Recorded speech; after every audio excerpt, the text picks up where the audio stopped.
तो आइए जरा देख लेते हैं कि पिछले 5 साल में बड़े जियोपॉलिटिकल इवेंट्स को लेकर भारत का क्या रुख रहा है। रूस यूक्रेन युद्ध हुआ, भारत खुलकर किसी देश के साथ या फिर किसी देश के विरोध में नहीं गया। भारत ने रूस से सस्ते दामों पर तेल खरीदा तो ये युद्ध का समय नहीं है कहकर शांति की बात भी कही। साथ साथ रूस के साथ रक्षा संबंधों को मजबूत किया। पुतिन को पीएम मोदी ने गले लगाया और दोनों देशों के संबंधों को मजबूत किया। दूसरी तरफ यूक्रेन की मानवीय सहायता की, कूटनीतिक समर्थन दिया, जेलेंस्की को गले लगाया और यूक्रेन के साथ संबंध बनाए रखे। मजे की बात यह है कि अमेरिका और पश्चिमी देशों ने भारत पर बहुत दबाव डाला, धमकाया भी कि भारत रूस के खिलाफ जाए, लेकिन भारत नहीं गया। भारत ने वही किया जो उसके हित में था। अंत में पश्चिमी देश भी मान गए। फायदा क्या हुआ?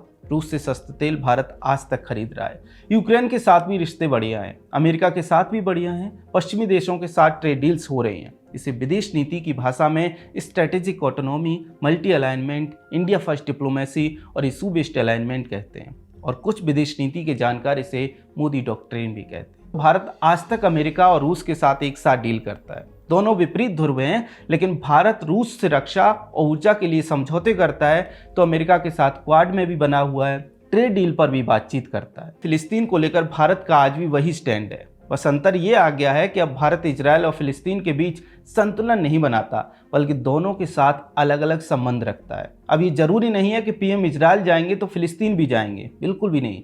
भारत आज इजराइल के साथ रक्षा समझौते करता है तो फिलिस्तीन को राजनीतिक समर्थन देता है, क्योंकि अब सब कुछ मोदी डॉक्ट्रिन के अनुसार होता है। अब वही होता है जो देश हित में होता है, जो देश के लिए जरूरी होता है। भारत अमेरिका की तमाम धमकियों और प्रतिबंधों के बाद भी रूस से सस्ता तेल खरीद रहा है, युद्ध के दौरान भी खरीद रहा है और रिफाइंड पेट्रोलियम प्रोडक्ट दुनिया को बेच रहा है। इसी को कहते हैं देश हित वाली विदेश नीति, मोदी डॉक्ट्रिन वाली विदेश नीति। इसी डॉक्ट्रिन का कमाल है कि पड़ोसी देशों में पेट्रोल लगभग 350 रुपये प्रति लीटर बिक रहा है और भारत में 90 रुपये प्रति लीटर।